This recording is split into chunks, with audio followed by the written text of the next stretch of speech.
যারা চাঁদাবাজি করো, মাস্তানি করো, আমি বুঝি না তারা কি জাতের লোক।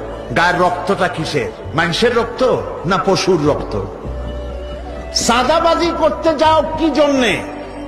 একটা মানুষ বহু টাকা বহু কষ্ট করে জমি জমা বিক্রি করে ব্যবসা করতেছে, সেখানে যাইয়া আমাদেরকে 2 লক্ষ টাকা দিতে হবে, 5 লাখ টাকা দিতে হবে। কি হয়েছে? চাঁদাবাজ এবং মাস্তান যারা চাঁদাবাজি করতে যাও, মানুষের কাছে খয়রাত চাও, ও ভিক্ষা করে খাওয়া অনেক ভালো।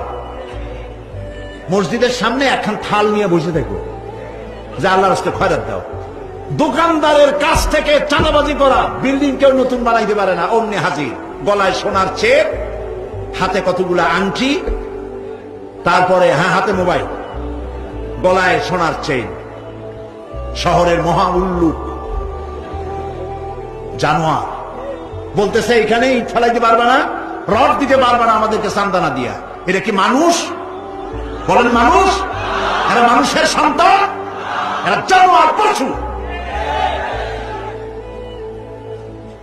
চাঁদাবাজ এবং মাস্তান, সন্ত্রাসী, ইসলামে এদের কোনো স্থান নাই। এদেশে যদি কোরআনের রাজ কায়েম হয়, সন্ত্রাসীদের মাথা কামাইয়া ঘোল ঢেলে দেওয়া হবে, যাতে মাথা ঠান্ডা থাকে। এই জন্য মাথা ঠান্ডা করিয়া বসে থাকবে। আর সকলের চাকরি দেওয়া হবে, কাজ করো আর খাও, চাঁদাবাজি করো না।